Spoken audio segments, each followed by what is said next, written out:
Hello fellow collectors and welcome to Long's Toys. Today we are taking a look at Shodo Super Ninjaman from Ninja Sentai Kakuranger.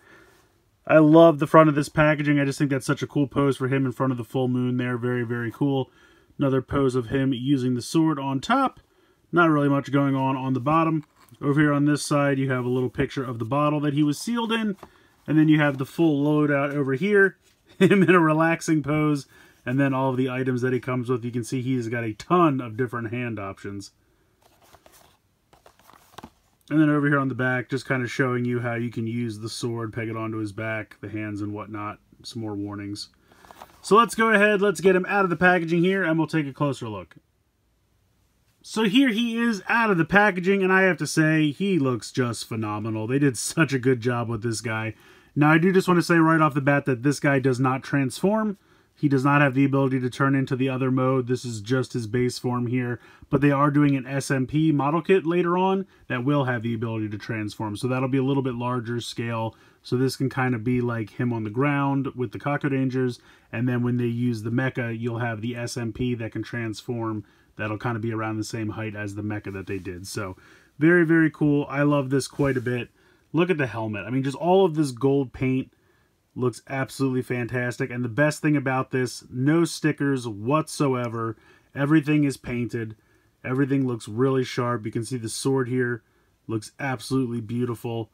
The one thing I will say is that the sword does not fit in the sheath on his back.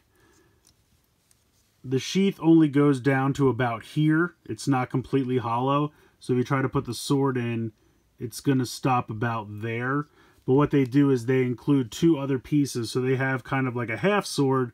So if you want to do kind of like a pose where he's drawing it out, so you kind of have it like he's halfway taking it out, you can do something like that. Or you can push that all the way in.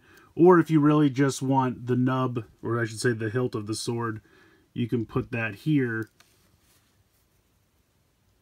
And that'll just peg in like that as well. So if you just want it to look like he has it in the sheath, you can use either of those two pieces. Or if you want him just to wield the sword, then you would just kind of put those off to the side. And then pop this beauty back in his hand here. And he just really, I can't get over how good this looks. It's really, really well done. So articulation wise, the head is on a ball joint. You can see you can look up, you can look down, a little bit of tilt side to side, swivel side to side. Now there is a ball joint at the base of the neck as well as the base of the skull.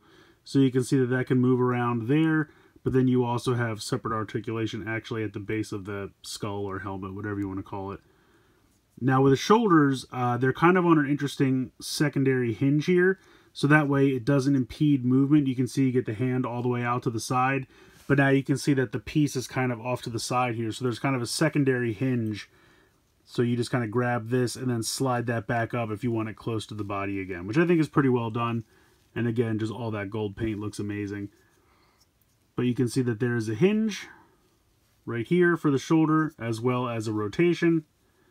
And I think that's just a simple hinge and rotation. I don't think there's any ball joints in there.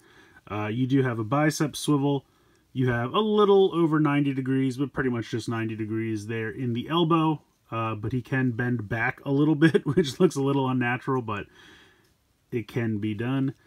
He comes with a ton of different hand accessories. So here I just decided to give him this kind of ninja posing hand. And I'll get into all the hands later. And over here, of course, I just have like a grasping hand so he can hold the sword.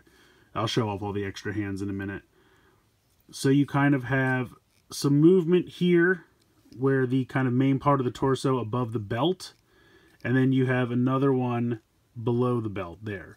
So that's, you know, kind of two ball joints. So you can get a nice range of motion there. You have, I think this is a ball joint. Yeah, that's a ball joint there in the hip. So you can kind of kick that around. Now, obviously, the bulky thigh pieces here get in the way a little bit, but you can still get a pretty good range of motion out of it. And then there's the thigh swivel. And then there is a little over 90-degree bend there in the knee. And then, of course, you have a ball joint in the ankle.